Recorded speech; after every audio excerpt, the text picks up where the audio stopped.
Bien, buenas noches a todos. Mi nombre es José Luis Fernández, presidente del Presidio Político Histórico y director del Instituto de la Memoria Histórica. El Presidio Político Histórico y su sede, la Casa del Preso, les da la más cordial bienvenida a esta conferencia que vamos a disfrutar esta noche del periodista internacional Leandro Gasco. El maestro de ceremonia va a ser el director del Instituto de la Memoria, el presidente del Instituto de la Memoria Histórica, Pedro Corso. Bien, muy buenas noches y bien, siéntanse como en casa. Y gracias por desafiar el aguacero.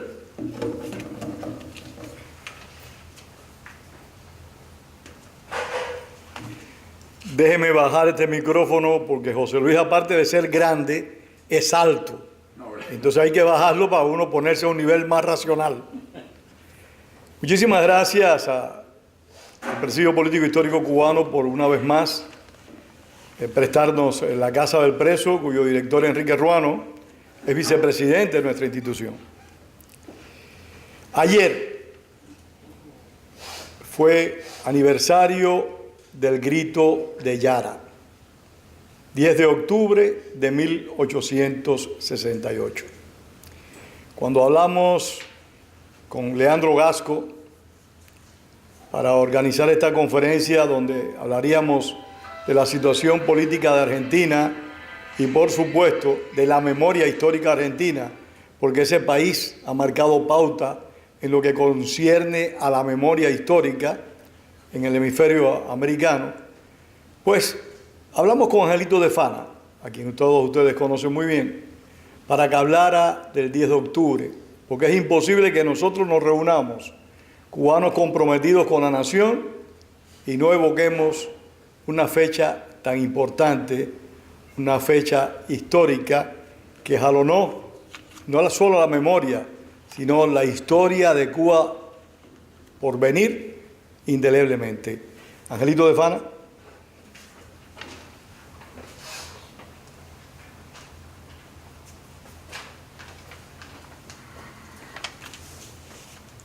Muchas gracias, buenas noches a todos. Ya han pasado 151 años de aquel hecho, que desde pequeños en la escuela nos enseñaron cómo se organizó. Pero yo reflexionando después de tantos años pasados en la vida misma de uno, las experiencias propias de uno, en un proceso de lucha por la libertad, en aquel entonces los cubanos luchaban por la independencia, pero no era una independencia, cualquier independencia, sino una independencia dentro de marcos democráticos y realmente independientes. Habían tendencias, lo sabemos, lo hemos estudiado, diferentes opiniones políticas sobre cómo se podía ser independiente de la colonia española, estando a 90 millas de los norteamericanos, y con las revoluciones que habían ocurrido al sur de nuestra isla. Pero yo les repito, ¿no?, pensando en nuestra propia historia, en la historia nuestra, de nuestra lucha, y yo decía, bueno, ¿y cómo hicieron aquellos campesinos cubanos, aquellos hacendados cubanos, aquellos profesionales cubanos para entrenarse? Porque ahora nosotros, para hacer cualquier acto bélico, ¿no?, pues primeramente nos entrenamos y vamos a algunos campos. Y yo decía, bueno, ¿cómo hicieron esa gente para entrenarse? O sencillamente sacaron el machete o un rifle y salieron al campo con sus caballos, con sus métodos. Y realmente son hechos históricos que no vienen en los libros. ¿Cómo hicieron ellos? ¿Cómo hicieron y cómo quedaron ellos después de 10 años de lucha? Cuando no pudieron triunfar y tuvieron que dejar los machetes y los rifles e ir a sus casas a seguir su siembra y sus negocios, y algunos, sobre todo los líderes, ir al extranjero a hacer su vida, pero siempre pensando en que todavía no había cesado la lucha y los propósitos libertarios e independentistas. Pero ahí, esa es la historia. Pasaron 10 años y no se triunfó. No fuimos independientes. A pesar de la protesta de Baraguá, de Antonio Maceo y otros generales que no quisieron rendirse. Esa sería la palabra, no hay otra.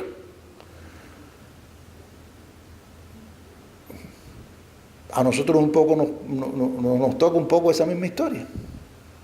O sea, en 1960 o antes, un grupo de compatriotas nuestros fueron a las montañas.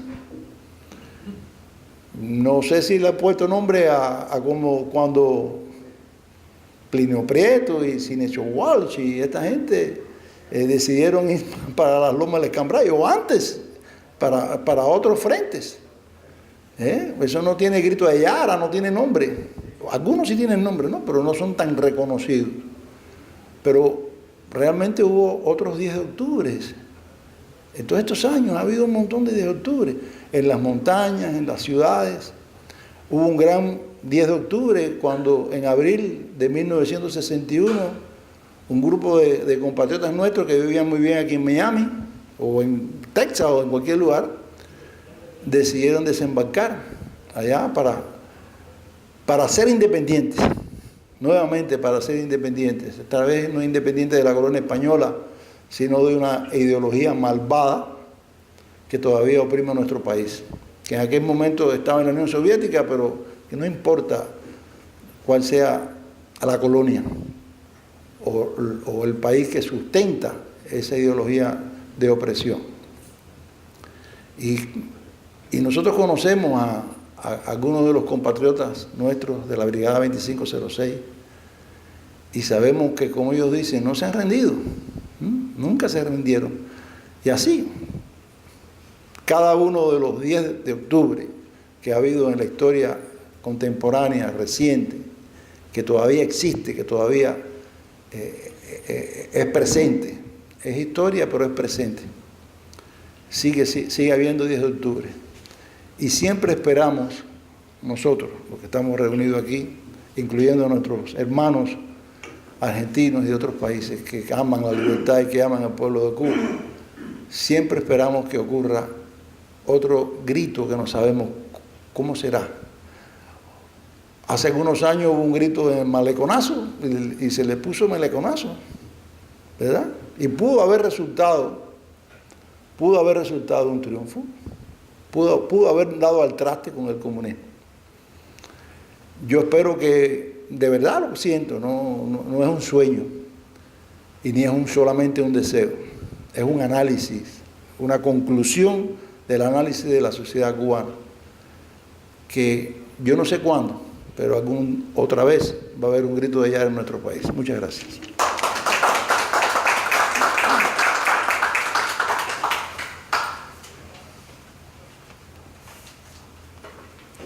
Este año conocí a Leandro Gasco en Buenos Aires. Gracias a mi hermano y director fundador del Instituto de la Memoria Histórica Cubana contra el Totalitarismo, José Antonio Albertini, quien nos puso a mi esposa Luz y a mí en contacto con Leandro. Nos conocimos y le dije a Leandro, el 29 de septiembre, el Instituto de la Memoria Histórica Cubana contra el Totalitarismo cumple 20 años. Y me dijo, voy a estar allí con ustedes. Y aquello me llamó la atención, porque fue una cosa espontánea, como que ni la pensó. Después, a través de los meses, conversábamos y decía, estoy con ustedes el 29 de septiembre. Y así fue, lo cumplió. Vino, está aquí con nosotros y le reitero una vez más, a título personal mío y de mi esposa y a título, por supuesto, fundamentalmente de la memoria histórica, le agradezco que haya estado aquí con nosotros, que haya compartido, que haya viajado por su propia cuenta y haya permanecido tantos días en Miami para apoyar la causa democrática cubana. Que como bien dijo Ángel de Fana hace un momento, esta es una lucha que continúa Y me apuntaba hace unos instantes la memoria histórica. Enrique Ruano recuerda que mañana es 12 de octubre. Mañana se cumplen 59 años del fusilamiento de Porfirio Remberto Ramírez Ruiz, presidente de la Federación Estudiantil Universitaria. Y hay que decirlo bien alto, porque América Latina ignora eso. Un dirigente estudiantil cubano, que además era capitán del ejército rebelde porque había combatido al régimen anterior con las armas en la mano, se alzó en las montañas cubanas en agosto del año 60. Fue apresado y ejecutado. Junto a él fueron ejecutados 4 compatriotas más.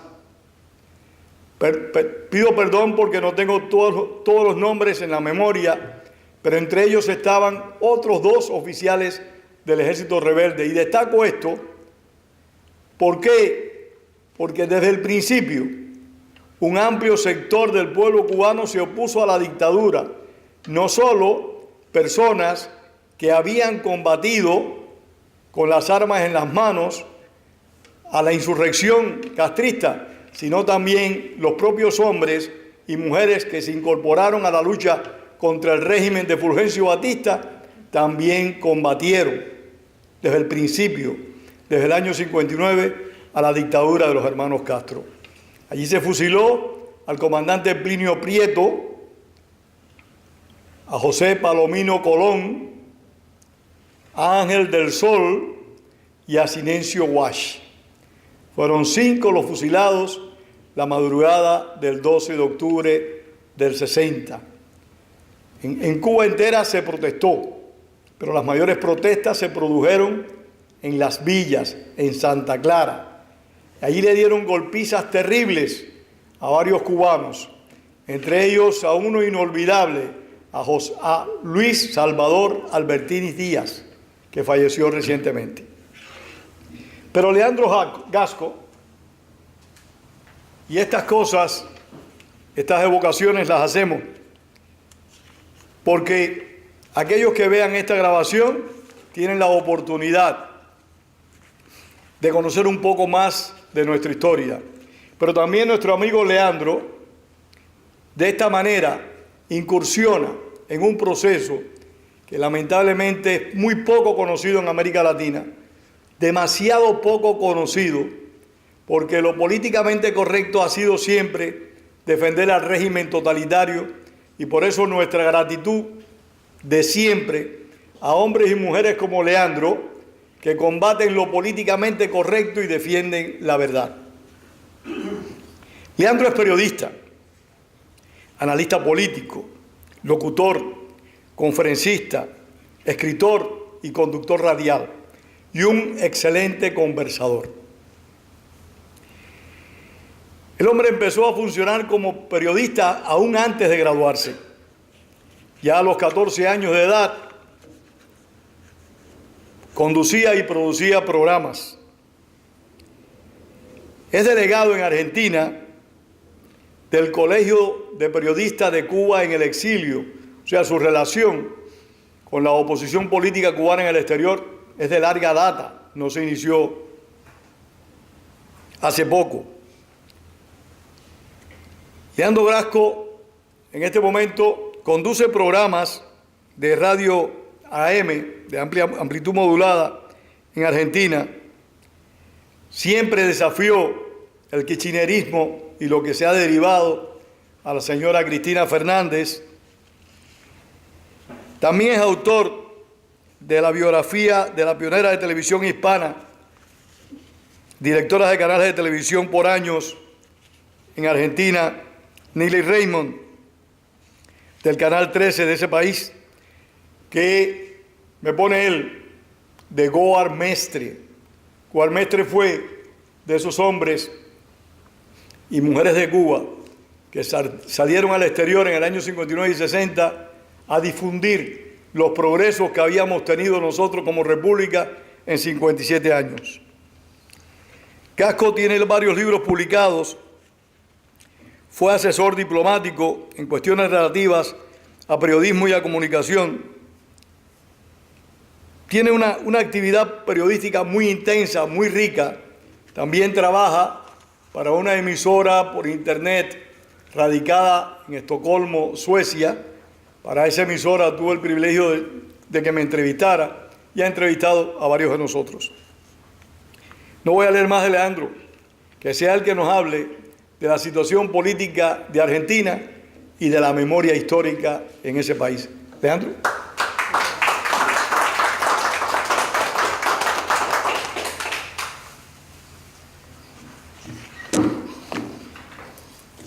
Bueno, buenas noches a todos. Gracias, maestro Pedro Corso. Gracias, José Antonio Albertini también, Luz, Gabriela, y a todos los amigos presentes.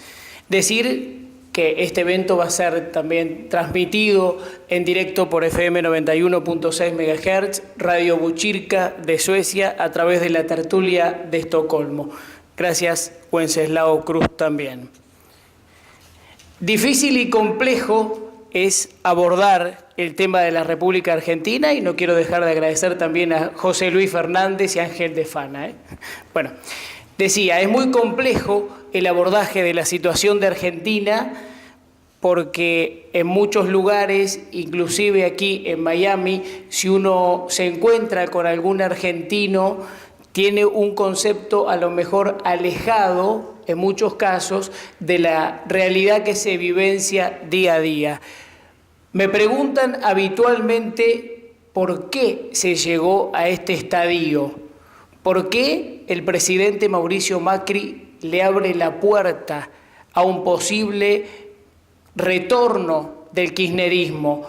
Tal vez, o seguro, afirmemos, el gobierno más corrupto y odioso de la historia argentina, incluyendo, a mi modo de ver la realidad, todos los gobiernos que han acontecido en la República Argentina, civiles y militares.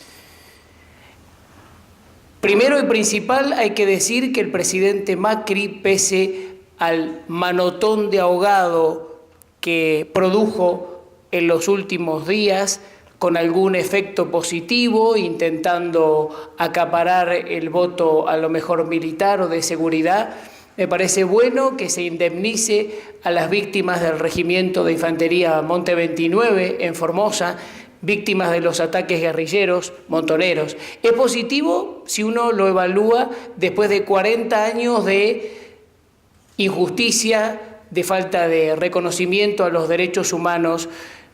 Hay más de 17.300 víctimas producto de los ataques en los años 70 que venían seguidos de secuestros, de bombas y de asesinatos desde chicos de 3 años hasta empresarios, civiles, etc. Ahora, es cierto también, en honor a la verdad, que el presidente debió en su momento, cuando asumió, tomar con autoridad y decisión todos los cambios que promovió antes de la campaña y que nos tenían a muchos esperanzados. Mi esperanza, y no lo digo ahora que el presidente está en una mala condición porque ha sido golpeado por un voto castigo, y ese voto castigo es producto no de un sector de gente que coincide con ese pensamiento kirchnerista, sino de un número importante de la población argentina, de la clase media, que se vio seriamente perjudicada por un desmanejo económico, por impuestos que le subieron en un 2.400% como la luz o 3.000% el gas, y con una política que durante el gobierno de Mauricio Macri siguió teniendo mucho de socialista o de socialdemócrata, como les gusta decir a los periodistas en Argentina. En base, si el kirchnerismo promovió la descultura o la muerte de la cultura del trabajo, pues Macri, como empresario y supuestamente de derecha, no hizo lo que debió para mejorar un montón de cuestiones. Por ejemplo, financió con 30.000 millones de pesos a un señor como Grabois, que maneja un montón de movimientos sociales. Digamos que un 90% de los movimientos sociales son kirchneristas, a esos los financió, no con su plata, porque si lo hubiera hecho con su plata, pues bueno, lo financió con el dinero de la gente que trabaja, de la clase media, que ya está harta de que le saquen la plata de su bolsillo en medio de una asfixia de impuestos, están asfixiados, hartos, para subvencionar a gente que no trabaja, a un ejército de vagos, que lo constituyó o lo fortaleció el kirchnerismo, pero que Macri no tuvo la valentía de buscar formas de generar trabajo, sino que aumentó el subsidio. Eso por un lado, ¿no? Para dejar una marca clara. Por otro lado, ¿qué está sucediendo en estos días con la justicia? Bueno, la justicia acomodaticia y no a su tiempo, que no es justicia, está liberando a través del pago de algunas sumas millonarias a los testaferros del kirchnerismo, de Sousa, Cristóbal López, familiares también del entorno kirchnerista. Ahora, no se puede coincidir con un presidente como Mauricio Macri cuando dice: yo no me meto con la justicia porque la justicia es un poder independiente. Un poder independiente podrá ser en Estados Unidos en todo caso, pero en Argentina, cuando el kirchnerismo llenó la justicia de fiscales de la cámpora y jueces, y él asume y esa limpieza, ese auditado no se produjo y por supuesto después le viene en contra. También es cierto que hay unas cuantas causas judiciales de corrupción que involucran al gobierno de Mauricio Macri, el Paseo del Bajo, Odebrecht que no avanza y otras cuestiones más. Claro que ustedes me podrán decir, no, pero el kirchnerismo, reitero, el kirchnerismo fue el peor gobierno de la historia, el más ladrón de todos. Pero digamos que Macri tiene la responsabilidad de no haber hecho nada, teniendo todo el poder en su comienzo, para que la señora Cristina Fernández de Kirchner vaya presa y devuelva todo lo que robó al pueblo. Me parece que esto se produjo por varias razones, haciendo un análisis. Tal vez una razón principal es que Mauricio Macri, también por falta de autoridad de él, pero bueno, estaba asesorado por un señor como Durán Barba, que fue asesor de Lula da Silva, y que le decía que a toda costa él tenía que ir a una elección con Cristina Kirchner porque ella iba a sacar un 30% de votos y él un 40% o un poquito más, y tenía la victoria en un segundo mandato, digamos que arreglado o ganado. Lo cual es una gran desinteligencia, porque si él hubiera mostrado su capacidad y accionado en un montón de cuestiones, la gente iba a votarlo por una cuestión de confianza, lógicamente, que se producía. Entonces, bueno, esto por un lado. Después, otra cuestión que tiene que ver con el por qué a mí me parece que también se produjo algún tipo de traición. Macri llega al poder con el apoyo de los radicales contrarios a los peronistas en Argentina, ¿no? Pero en este último tiempo, para intentar acaparar ese voto peronista, que también hay que hacer la aclaración que el peronismo es camaleónico, ¿no? Porque en determinado momento busca alianza con la izquierda, después con cierta derecha y después no sé para dónde se va. Pero bueno, decide poner como vicepresidente en esta campaña a Miguel Pichetto, que es un senador peronista que tiene 30 años de permanencia en el Senado. Digamos que 30 años habla de eternizarse en el poder y que es poco sano, a mi juicio, para la democracia, pero si esto fuera poco, tiene como negativo también, a mi modo de ver, que fue, primero, el senador que propició o que fue lobista para que no se le saquen los fueros a Cristina Kirchner, Miguel Pichetto, para que no pueda ser juzgada por... También es cierto que hay un montón de causas que tiene de corrupción que ninguna avanza porque nosotros no tenemos justicia. Los dos ejes de la problemática de Argentina es falta de justicia y obviamente la corrupción.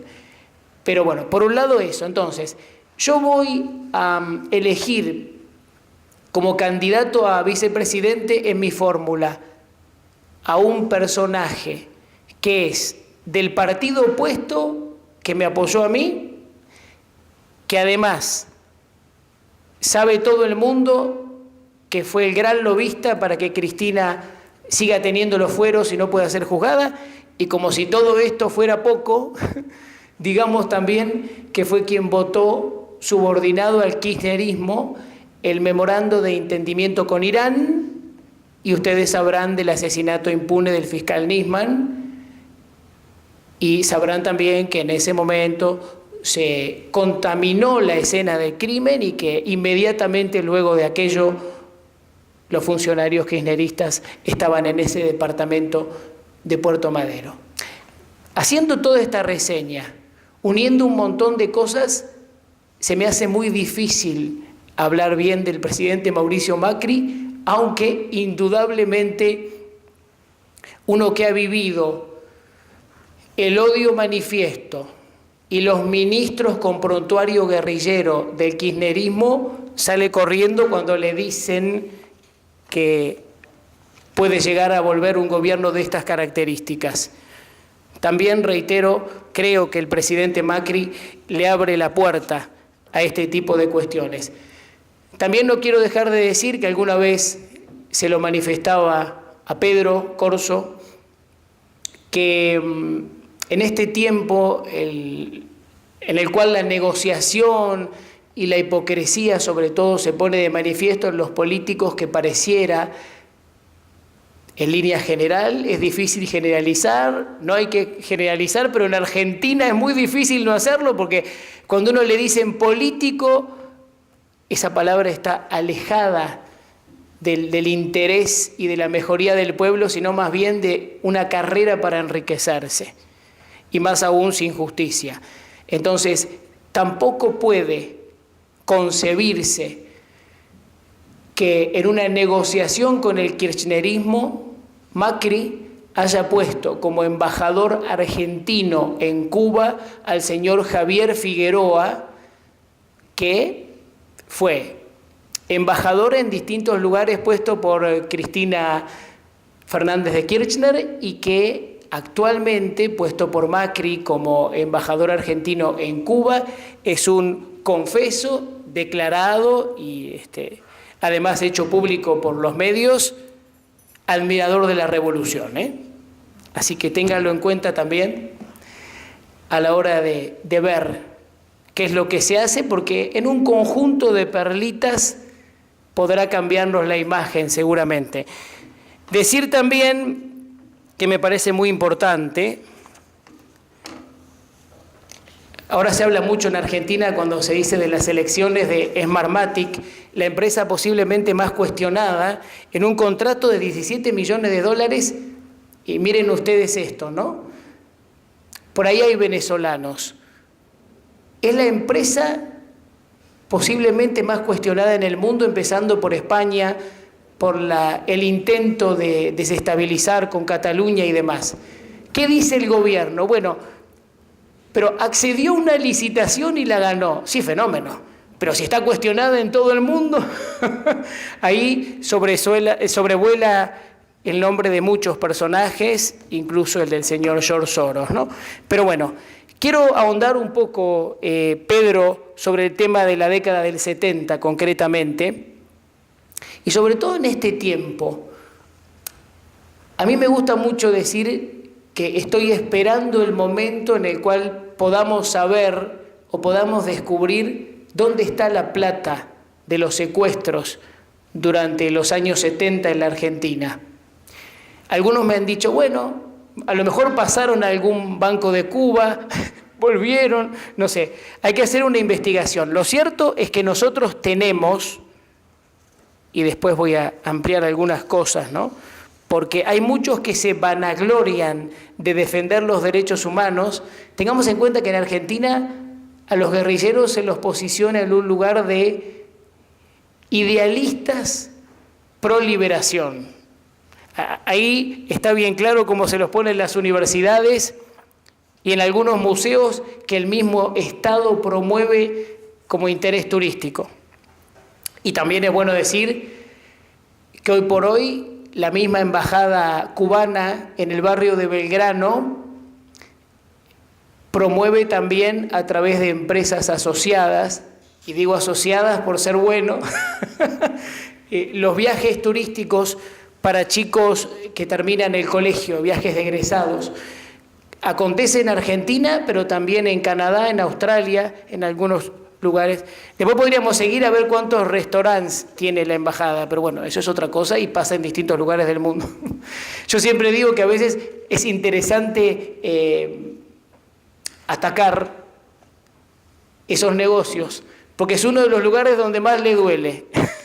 Bueno, decía, hay muchos que se vanaglorian de defender derechos humanos, pero que estuvieron fuertemente cuestionados por supuesta financiación guerrillera. Por ejemplo, los sandinistas. Los sandinistas financiaron en Argentina el diario Página 12, un diario con una clara visión pro defensa de la guerrilla y de la izquierda. Se distingue la influencia de la experiencia sandinista en Nicaragua, que contó con el apoyo político financiero de la inteligencia cubana. Hay nombres como el guerrillero del Ejército Revolucionario del Pueblo, Gorriarán Merlo, también Rodolfo Galimberti, Rodolfo Walsh. La toma del regimiento de La Tablada en 1989, allí hay un héroe que alguna vez tuve el gusto de reconocer, el teniente coronel Emilio Nani, que perdió un ojo también. Al nombrar a los guerrilleros en la lista general, también es bueno mencionar la cercanía de algunos integrantes del movimiento Todos por la Patria con Fernando Sokolowicz, que había integrado un movimiento judío por los derechos humanos que militó en la década de 1970 en el Ejército Revolucionario del Pueblo, ERP, ala del Partido Revolucionario de los Trabajadores. Los guerrilleros devenidos en empresarios. Ese es un tema también. Los guerrilleros que están devenidos en empresarios que han hecho grandes fortunas, que reivindican sus acciones y sus vínculos y que han negociado y estado presentes desde el retorno de esta supuesta democracia con todos los gobiernos, incluyendo Mauricio Macri, la gobernadora Vidal. Es decir, ellos van para adelante en ese sentido. Por ejemplo, Mario Montoto, ligado a Mario Firmenich. Cuando hablamos de este guerrillero se podía preguntar también, ¿no? Porque ahí estuvo implicado en el asesinato de José Ignacio Rucci y también había traiciones dentro de los guerrilleros.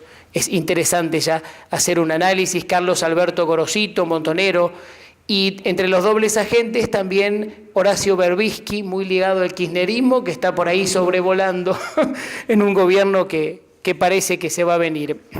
Bueno, pero para dar datos concretos, durante la década del 70, organizaciones guerrilleras como Montoneros, ERP y otras terroristas causaron 1.094 víctimas, 756 secuestros, 4.380 bombas detonadas, datos del CELTV, 2.368 personas heridas, en total, más de 17.380 víctimas inocentes que esperan que los derechos humanos sean reconocidos. Y de los 518 presos políticos fallecidos en cárceles comunes, muchos militares ancianos sin sentencia por el hecho de haber combatido a la guerrilla comunista, que están en cárceles comunes, de esos 518 presos políticos fallecidos, 177, un 34,17%, han muerto desde el 10 de diciembre de 2015, momento en el cual asume la presidencia el señor Mauricio Macri. A mí siempre me gusta decir que cuando estuvo Barack Obama en Argentina, junto a Mauricio Macri, fueron al Parque de la Memoria. Dejaron flores frente a todos los nombres de los guerrilleros, entre ellos uno que asesinó al cónsul norteamericano en los años 70, John Patrick Egan. La pregunta es, ¿el presidente Obama y el presidente Macri dejando flores en un lugar donde un señor que asesinó y un comando a un propio funcionario de Estados Unidos en Córdoba, Argentina, al cónsul John Patrick Egan, que nunca tuvo no solo indemnización, sino su familia reconocimiento, como las otras 17.000 que yo nombré. Por suerte, cuando estuvo el presidente Donald Trump, esto no pasó. A Dios gracias. Después decir, en cuanto a dinero, porque ahora yo reconocía que indemnizaron a algunas víctimas del regimiento de Monte 29, pero lo que dice también el gobierno de Macri es que lo hacen porque en el 75 estaba Estela Martínez de Perón y que eso se produce porque está dentro del periodo constitucional. Pero los guerrilleros asesinaban y secuestraban durante todo un tiempo de década. Es decir, no solamente en ese momento, ¿no? Pero bueno, cuando no hay valentía para enfrentar las cuestiones históricas y la verdad, eso sucede. Quiero decir que la señora Jovina Luna, hermana del soldado conscripto Hermindo Luna, asesinado justamente en 1975, realizó una presentación judicial en su momento ante el Estado, que creo que es un poco lo que impulsó o lo que obligó a Macri a tener un poquito de dignidad en los últimos días. Y ella, en la presentación judicial ante el Estado, habla de las indemnizaciones cobradas por las familias de los guerrilleros. En promedio, $250.000 cada uno, sus nombres incorporados al monumento en la costanera, ¿no? Y si ahí hacemos el recuento, nos damos cuenta que son muchos los millones de dólares que han recibido en indemnizaciones como premio por atacar a la República, ¿no? Esa es la realidad. También quiero decir, como lo hablábamos con Pedro en estos días, es cierto que lo que aconteció en Argentina en los años 70 es un tema muy sensible, porque hubo excesos y errores por parte de las Fuerzas Armadas, del gobierno militar, y porque también entre todas esas fallas cometieron graves errores en la comunicación y en el entendimiento para que el pueblo conociera también qué es lo que estaba pasando. Pero también es cierto que lo que está aconteciendo en este momento es la continuación de una venganza y una revancha muy peligrosa. Por ejemplo, el expresidente militar Rafael Videla murió en 2013 a los 87 años en el penal de Marcos Paz, donde cumplía una condena a prisión perpetua. El parte médico oficial señaló que a Videla se lo encontró en su celda, sin pulso ni reacción pupilar, por lo que se le realizó un electrocardiograma, constatándose su óbito a las 8:25.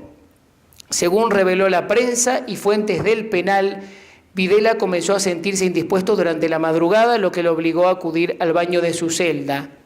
Luego las autoridades lo encontraron sin vida. Los documentos que forman parte de una investigación desarrollada en el Juzgado Federal de Morón, Buenos Aires, Argentina, que subroga el doctor Juan Pablo Salas, con un informe preliminar de la autopsia y copia de la denuncia, realizada por un interno del penal, destaca en un relato pormenorizado. El artículo reproduce palabras del interno que cuenta detalles de la vida del expresidente y en particular del día de su muerte, el 17 de mayo. Según se informa, el viernes 10, Videla se cayó en la ducha y debió ser levantado por internos que lo trasladaron a su celda. Días después, el lunes 13, debió presentarse ante el tribunal por el nuevo juicio.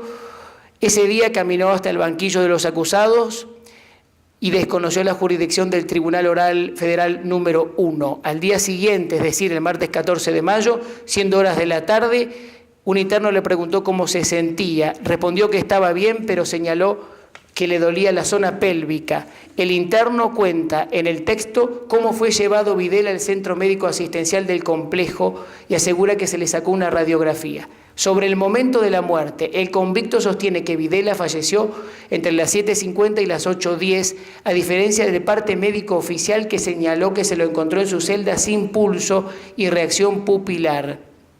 Según el testimonio publicado, desde el fallecimiento, la celda de Videla se mantuvo cerrada y con custodia, hasta que se llevaron el cadáver a las 16 horas. Y aquí, cuestión para destacar, afirma que en ese momento él pidió ser testigo del procedimiento de retiro del cadáver, que no le fue permitido. Según fuentes del Juzgado Federal de Morón, a las que accede el periodista argentino Nelson Castro, el informe preliminar de la autopsia señala fracturas múltiples, una de ellas de pelvis y cáncer de próstata en tratamiento. Además, por los datos de la historia clínica guardada bajo 7 llaves, se sabe que Videla estaba recibiendo anticoagulantes. Castro asegura en su artículo, donde cita la producción periodística de Guido Baistrocchi, que todas estas anormalidades y otras más están bajo el análisis del juez, pero que es sugerente, y lo señala un periodista y médico, es sugerente añadir las evidencias de una mala praxis médica por omisión de cuidados parecen claras. Esto, y siguen cobrando hasta el último momento revancha y venganza, es lo mismo. Entonces, bueno, esto para mostrar un poco el cuadro de situación. Son muchas las cosas que se pueden decir, ¿no? Yo por ahí recibí en alguna oportunidad una carta de un familiar del comisario Luis Patti, que fue un comisario que en los años 70 era muy joven, razón por la cual no tenía un cargo jerárquico. Pero la revancha y la venganza va más allá de todo. Septiembre de 2014. Querido Leandro, no había podido responderte antes por algunos problemas de salud. Gracias por los libros, gracias por plasmar en ellos los conceptos de un pasado reciente que así se vuelve actual. Nosotros seguimos visitando a Luis Patti en el penal de Seiza, asistiéndolo y llevando a mi nieta, su hijita, desde que usaba pañales hasta hoy, que ya pronto va a recibir su primera comunión. Lo que pasa en el alma, el cuerpo lo manifiesta y acusa recibo, pero nada ni nadie va a disminuir nuestro empuje y nuestra resistencia. Con la ayuda de Dios y de su madre seguimos adelante. Hemos recurrido a las Naciones Unidas con el tema de salud de Luis, que tuvo una ACV. Fuimos aceptados y después de muchas investigaciones ganamos la partida y fallaron que el Estado argentino no otorga a Luis Patti los cuidados necesarios ni de rehabilitación de su patología. Pero como hacen caso omiso de cualquier tribunal nacional e internacional, seguimos en la misma situación. Recibe un gran abrazo de Luis y mío y un enorme gracias. Nélida Mansur. Ahora, esto, por suerte ahora está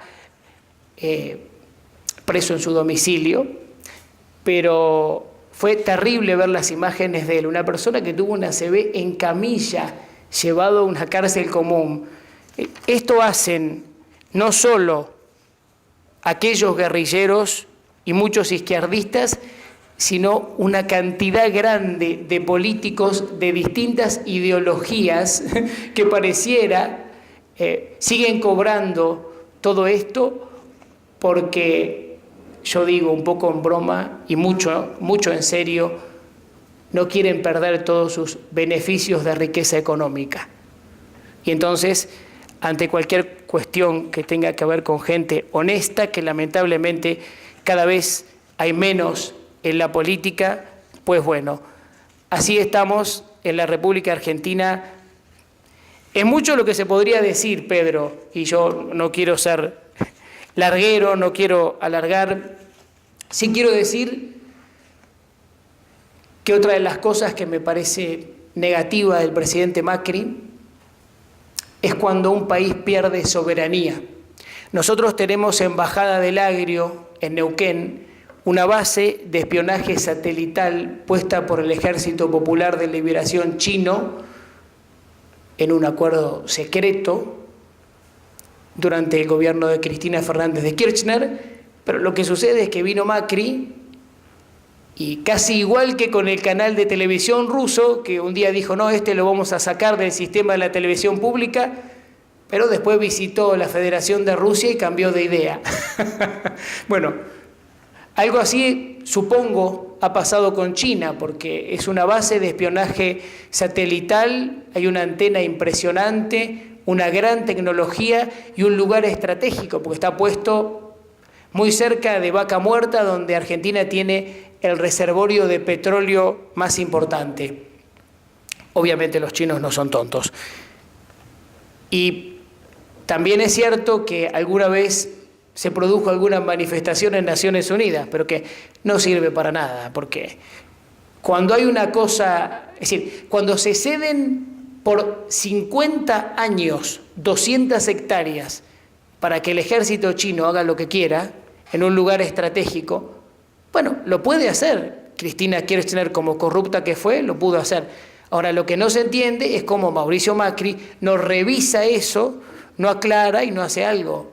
Está bien, si nos ponemos a analizar, veremos que su padre, que le puso mucho del gabinete durante años, ha tenido fuertes vínculos no solo con el kirchnerismo, sino con China. Fue el nexo entre el kirchnerismo y China, Franco Macri. Pero fuera de esto, es inconcebible para un país que exista un enclave militar, que además los chinos definen como de uso dual, civil-militar, porque queda más lindo. Es inconcebible esto y no puede ser que un presidente con entidad no elimine ese acuerdo, directamente lo elimine, porque además uno se pregunta, ¿cómo puede ser? ¿Es posible que en China el ejército argentino tenga una base militar? Ni soñando. Ahí no entra un argentino, ¿eh? Es un lugar en donde está el ejército comunista chino y el argentino no puede ni golpear la puerta. Hay muchas cosas para decir. Hace poco un señor me envía una foto de abuela de terroristas de Estela de Carlotto con Díaz-Canel. Y claro, yo entiendo también que hay cubanos en la isla, casi todos, desgraciadamente, que no tienen mucho conocimiento de quién es quién, por una cuestión lógica y clara, que hay un adoctrinamiento generalizado, constante, bien armado, de hace mucho tiempo. También hay casos de gente que obviamente se compromete, ¿no? Y cuando me envió la foto y yo la vi, le dije inmediatamente, déjame que te voy a responder y lo voy a etiquetar en Facebook, y lo hice, y fue muy productivo, porque ella se presenta ante Díaz-Canel, y acá hay que hacer la aclaración, que tanto Estela de Carlotto, abuela de terroristas, como Eve de Bonafini, madre de terroristas, ambas dos en muchos lugares son sindicadas como abanderadas de los derechos humanos ciegos, parciales, y además en ambos dos casos yo le decía al amigo cubano, difícil que esta señora pueda presentarse como alguien noble. Punto número 1, principal defensora de Cristina Kirchner. Punto número 2, separada de la Comisión de la Memoria por robo, aunque queda más lindo, como se lo mencionó en los medios, manejo poco discrecional del dinero. Pero bueno, ese es alguno de los antecedentes. Después empezamos a ver los vínculos. Es cierto también que Estela de Carlotto está financiada por Francia, hay que decirlo. Es cierto que Mauricio Macri le sigue pagando un sueldo interesante a la hija de Carlotto en Derechos Humanos, la Secretaría. En cuanto a Eve de Bonafini, que tiene un lenguaje más vulgar que la señora de Carlotto, pero las dos se abrazan en una misma causa de odio y mentira. Bueno, esta señora es para considerar porque ella está en el canal público, en el canal 7 de Argentina, pagada por todos nuestros impuestos y haciendo homenajes a Fidel Castro, recibiendo al embajador de Cuba en Argentina, y esto sale en la televisión pública. Tenemos un ministro que es macrista, como Lombardi, tenemos un presidente como Mauricio Macri que, no sé, a lo mejor ellos sostienen que hay que hacerlo porque hay que dar todas las voces, pero la cuestión es que otro tipo de voces no tienen pantalla. Qué casualidad que las voces que tienen pantalla son siempre las mismas y que nos mienten y nos distorsionan la realidad histórica. Bueno, Pedro, podemos estar 5 días y medio así. Yo agradecer especialmente a todos ustedes que han venido. Gracias por haberse acercado en un día como este, en donde parece que el nuevo orden mundial ha producido esta lluvia terrible. No, yo lo digo como un poco en chiste, un poco en serio. Pero gracias por venir y aprovecho también, ya que esto va a salir en el 91.6 de la FM, gracias a mi amigo Carlos Manuel Estefanía, la tertulia de Estocolmo, y lo verán luego también en video. Agradecer a todos mis amigos del exilio cubano, porque así lo siento y porque desde que llegué a Miami para participar por los 20 años del instituto, que hace una labor genial y que es en este momento el único que une al exilio, lo cual me parece maravilloso, y que no solo estuvo representado en los dignos hombres que tienen una lucha de décadas, sino también en muchos jóvenes que van entendiendo que esta causa hay que continuarla y que los desafíos son constantes. Por eso necesitamos información para vencer una estrategia de un enemigo que constantemente está penetrando en todos los poderes, en los medios de comunicación, en todos los sectores. Ustedes sabrán, incluso fuera de la Argentina, lo que está pasando en este momento en España con Sánchez, lo que está aconteciendo en muchos lugares del mundo, y por eso nosotros tenemos un compromiso de acercar a la gente y clarificar toda esta distorsión histórica. Por eso me gustó mucho el acto que organizó Pedro con el Instituto por los 20 años, porque ahí se vio una unidad, reitero, y un compromiso claro con una causa que debe elevarse de aquí en más aún. Muchas gracias a todos. Gracias.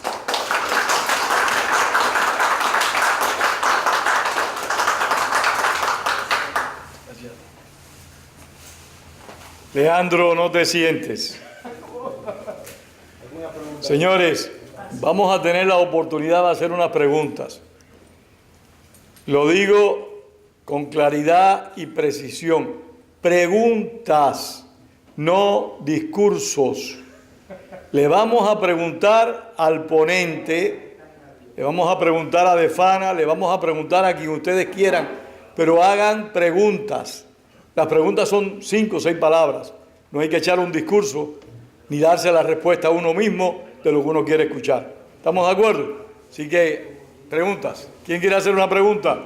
Yo quiero hacer una pregunta. Adelante, Angelito. La situación argentina que tú nos has explicado, que ha sido de verdad muy productiva. Muchas gracias. A pesar de que tratamos de informarnos, pero la forma que tú has manifestado nos brinda de verdad una información que nos llega a entender, o tratamos de entender el proceso argentino. En nuestro país sigue existiendo un régimen totalitario que ha modificado realmente costumbres, pensamientos de los cubanos. En Argentina, el país que hace más de medio siglo era un modelo de crecimiento, de cultura en Latinoamérica. El peronismo cambió, por lo menos lo entendemos un poco así nosotros, esa historia que tenía anterior. ¿Cómo podemos nosotros los cubanos evitar que el postcastrismo nos lleve a que haya un castrismo más o menos como el peronismo, con otra figura que siguió la cultura del peronismo? No sé si me he explicado el temor que puede existir en muchos de nosotros los cubanos que nos ocurre en el postcastrismo, lo que le ha pasado a los argentinos con el post-Perón. Bueno, me parece que lo principal es tener una claridad siempre de qué hay detrás, ¿no? Porque lo que sucede es cuando hacemos el análisis histórico, por ejemplo, de Argentina, nos encontramos con todos esos vicios del peronismo, pero también nos encontramos con radicales como el doctor Alfonsín, que llega al poder levantando la bandera de la democracia, pero que tenía un gobierno pleno de guerrilleros. Después también estuvo Carlos Menem, que en su primer mandato hizo un gobierno bueno desde la economía, pero que equiparó a quienes combatieron a la guerrilla con los guerrilleros, lo cual también fue un error gravísimo, porque toda cuestión que se aleje de la verdad histórica y de la justicia, eso acontece. Y después me parece que estamos en un tiempo en el cual, yo lo decía cuando hablaba del nuevo orden mundial, hay un socialismo o un comunismo, si se quiere, que se va reciclando y va tomando distintas formas. Entonces me parece que en la cuestión de tener una buena información está la base de todo, ¿no? De no caer en los peligros que después. Y claro, si hay un gobierno corrupto, cualquier cosa puede pasar. No sé si le respondo, usted dirá. Muchas gracias. Muy bien.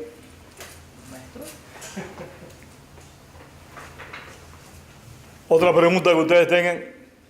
Yo... Si quieren, mire, parece aquí y haga la pregunta porque... No, yo hablo No, para que la puedan grabar. Yo sinceramente pensé siempre que Macri era un socialista por debajo. Yo no sé cómo los argentinos no vieron eso. Pensó bien. No sé cómo los argentinos no vieron eso. Me pareció, desde que leí su fórmula, donde separó todo, a mí me daba como el que está corriendo el Alberto, ¿no? Que es el que está... Alberto Fernández. Yo dije, yo no sé cómo los argentinos se han dejado. Y te pregunto, ¿por qué los argentinos se dejaron meter esa bola? Porque es que ahora, como que a mí me digan de que la mujer de, no sé, de uno de los... ahora tiene un primer ministro en Cuba, que eso va, en Cuba eso no hay quien lo tumbe. A mí sinceramente, porque mientras que tú tengas, ok, eso que tú dijiste ahí de que todos se están enriqueciendo, todos ellos no les importa. El pueblo, el socialismo lo dijo José Martí, no lo dije yo. Los socialistas se suben sobre las espaldas de los pobres para hacer su riqueza. Y lo dijo José Martí en el 1800 y pico. Y toda esta gente, todos estos socialistas, y Macri es uno de ellos. Yo desde que lo dije, los argentinos están cometiendo un tremendo error. Yo sé que había, o era la Fernández o era... No. Llegó él con un... Sí. Llega Macri al poder con una, por lo menos de su discursiva, una intención de combatir la corrupción. La gente lo vota por eso.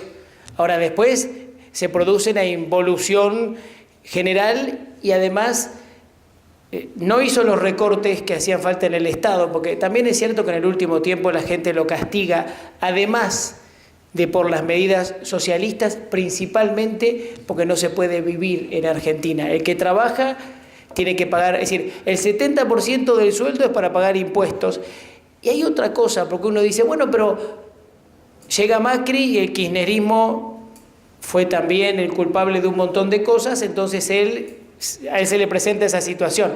Sí, fenómeno, se le presenta esa situación, pero además de no hacer nada para modificarla, tampoco tuvo nada de ejemplaridad política, porque si a mí me dicen, yo le aumento un montón los impuestos y su sueldo va a rendir un 30%, pero yo veo que el político hace algún esfuerzo, pero no hizo ninguno.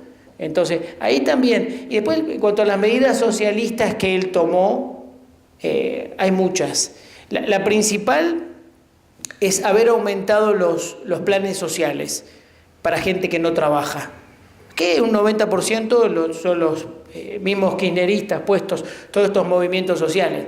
No se entiende como un empresario que sabe cómo se maneja esa dinámica, no promueve de alguna forma el trabajo. Y si no puede promover el trabajo, por lo menos que no genere esta falta de cultura de trabajo, ¿no? Que eso sí es bien socialista.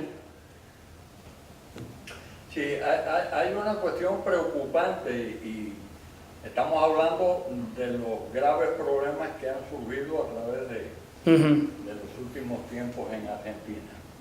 Menem intercambiaba con Fidel Castro tabacos y botellas de vino, pero que también Videla, aparentemente con un régimen militar de derecha, negociaba los votos en la ONU.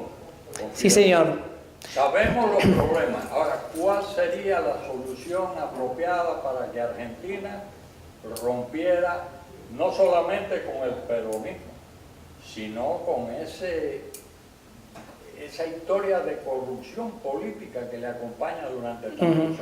¿Cuál sería la solución? Bueno, la solución para mí... ¿Cómo? No es grabable la solución.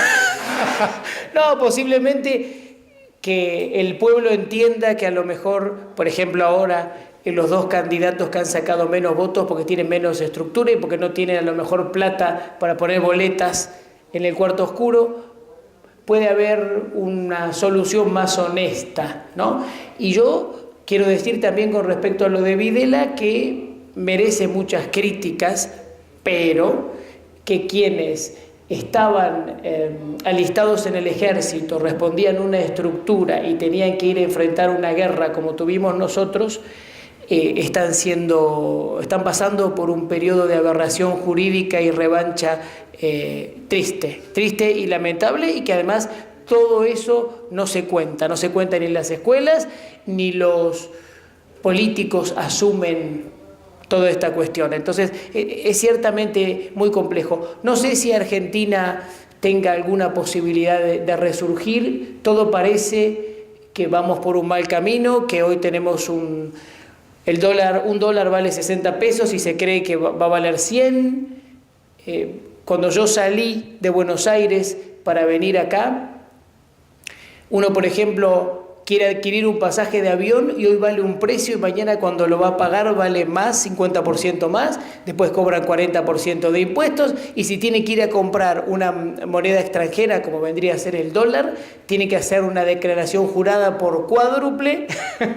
Entonces no tenemos la restricción que teníamos cuando el kirchnerismo, es un poco menor, aunque se cree que se va a aumentar, pero es una restricción a la libertad que también está produciendo Macri, que sigue vendiendo reservas nuestras para contener y seguir con desmanejos en la economía, porque para los políticos parece que esto no es de ellos, es como un botín del poder, lamentablemente.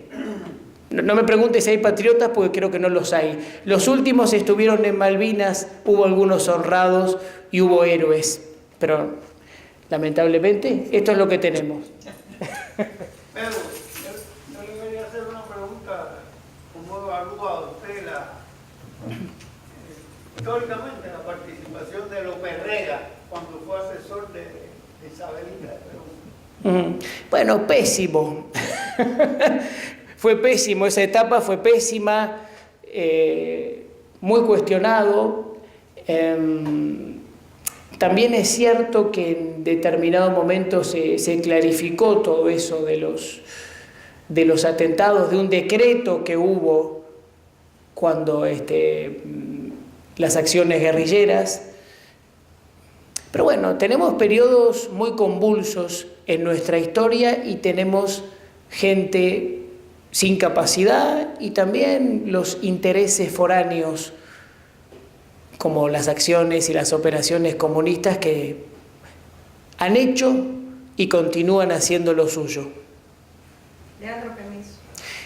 ¿Qué tal? Gracias por venir, Flor. Sí. Mi pregunta está muy estrechamente relacionada a la del señor, pero no tuve por completo la respuesta. Yo nací en los 70 en pleno sistema involucionario cubano, Sí. donde Fidel estaba en el poder, donde la mente está cauterizada, el mensaje subliminal, las castas que se forjan de la diversidad de ideas tan grandes, porque está la tuya, la del vecino, la del que roba, la del que obtiene, y todo se va degenerando mentalmente. Sí. Ningún cubano piensa igual, ninguno. Nos ponemos ahora mismo aquí, echamos una charla y terminamos todos fajados, porque depende de lo que influencia. La mayoría de nosotros podemos ser anticomunistas por lo que perdimos, por lo que nos quitó. Ahora, yo nací en el 70, yo nací esclavo. A mí Fidel nunca me quitó nada, sencillamente yo nací sin nada. Ahora, yo entiendo cómo yo actúo, cómo yo pude actuar. Mi pregunta es, ¿cómo actúa tu pueblo? ¿Cómo se revela? Porque yo he buscado tantas tácticas, tantas formas de crear de algo y todo lo he visto tan negativo siempre. Y entonces, ¿cómo reacciona tu pueblo? Que tuvo acceso a la internet primero que nosotros, sí, señor, al periodismo libre de alguna manera. Porque, tú eres un ejemplo vivo. Muchas gracias. De la lucha anticomunista a nivel mundial. Yo no tengo eso en mi país. Bueno, yo en realidad quiero decir que tampoco soy un caso convencional. Soy más un ratón de laboratorio. No, yo tengo un tiempo también por interés personal de haber investigado mucho de lo que no se decía y de lo que se ocultaba en Argentina, ¿no? Empezando por todo el sistema de las universidades y los colegios. En alguna oportunidad yo hablé de subversión cultural, ¿no? Bien implementada. Pero hay gente noble que persigue estas causas.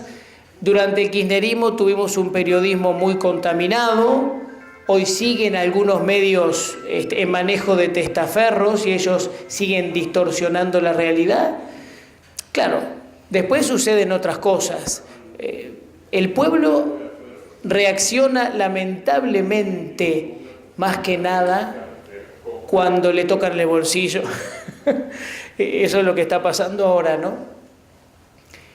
Después hay gente que se preocupa por saber y tenemos la deficiencia de los medios que desinforman, de los libros que mienten. Hay un cerco que a veces hace un poco imposible que muchos se despierten. También hay organizaciones que han hecho un buen trabajo recopilatorio de crímenes, por ejemplo, de la guerrilla, ¿no? Eso no trasciende a la general de los medios, ni tampoco a los libros y a la educación. Es una tarea pendiente. Seguramente cuando eso acontezca, posiblemente la sociedad esté más lúcida, que es lo que esperamos. No tenemos una cuestión masiva y fuerte como necesitamos y debería ser. Esa es la realidad. Pero bueno, cada uno desde su lugar intenta hacer algo para clarificar. En esa lucha estamos. Si tú me permites, yo quiero decirte algo como cubano. Adelante, señor. Sí. Tú naciste secuestrada, pero los que enfrentamos el castrismo, la inmensa mayoría de los hombres y mujeres que enfrentamos el castrismo en la década del 60, no nos quitaron nada. No teníamos bienes, no teníamos absolutamente nada. Nos quitaron la libertad. Pero no, por supuesto, pero ¿tú sabes por qué hago esta aclaración? Porque estamos grabando y estas grabaciones recorren el mundo entero. Hay quienes las ven y otros que no las ven, pero recorren el mundo y la posibilidad está. Y entonces, nuestro deber es ser enfático en decirlo. Ese sector del pueblo cubano que está luchando contra la dictadura desde el año 60, lo hizo porque le robaron la libertad. Es cierto que hubo un número de ciudadanos que fueron afectados económicamente, pero esa fue la minoría. Pero yo puse énfasis en... Yo te entiendo, no estoy haciendo, y te pido excusas, no estoy haciendo la aclaración por ti, la estoy haciendo porque estamos grabando. Mira, ahí tú tienes un héroe, ahí, sentado al lado tuyo, Oliva, alzado en el Escambray, Guajiro, no tenía 500 caballerías de tierra ni cosa parecida. Allá tienes otro héroe, alzado en el Escambray también. Y ahí los tienes, alzados en el Escambray, en la lucha clandestina, que no tenían bienes, simplemente le quitaron la libertad, dijeron, hasta aquí, y empezaron a luchar. ¿Hay alguna otra? Y perdóname, te reitero que me disculpes la aclaración, pero me parece... Mi ejemplo porque yo nací y es válido tu ejemplo, válido. Y es tan propio porque cuando se te meten 10 en una conversación a dispararte, yo tengo que tener la respuesta. Y hace falta que la tenga. Para darle al mundo. Y nosotros te podemos facilitar como memoria histórica, ahí está Enrique Ruán, te podemos facilitar material para que leas, para que tengas más información si es tu interés. Perfecto.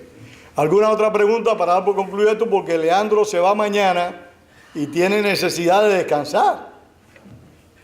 ¿Alguna otra pregunta? Muchas gracias. No, creo que está bien. Lo que también sería bueno, esta galería de mártires incompleta. Ser rico no es malo. No, todo lo contrario, yo quisiera hacerlo. Pero la inmensa inmensa mayoría, por no decir que la totalidad que adornan estas paredes, carecían de capital económico. Este proceso anticastrista está encabezado en su totalidad, se puede decir así, plenamente por obreros, campesinos y estudiantes. Si los cubanos tenemos el fervor de discutir, es porque es una herencia heredada de nuestros ancestros. No, porque están los genes nuestros. Están los genes nuestros. Señores, estoy llamando el Instituto de la Memoria Histórica Cubana contra el Totalitarismo, su junta de directores, determinó rendirle un pequeño tributo a nuestro amigo Leandro Gasco. Estoy llamando a José Antonio Albertini y a Ismael Hernández para que le entreguen a Leandro Gasco nuestro mayor reconocimiento, la Orden Ciudadano de América. Enrique.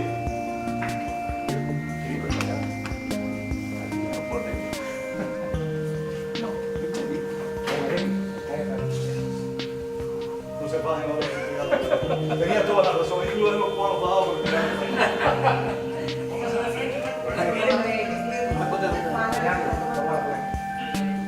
Ahí ya está.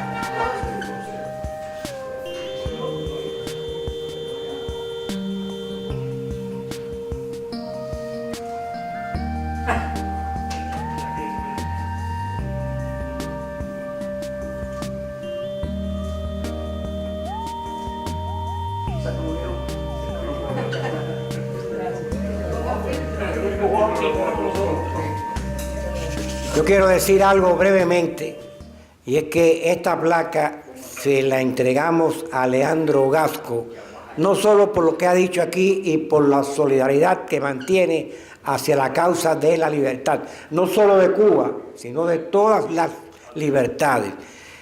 Hombres como Leandro son los que necesitan la América Latina, el mundo.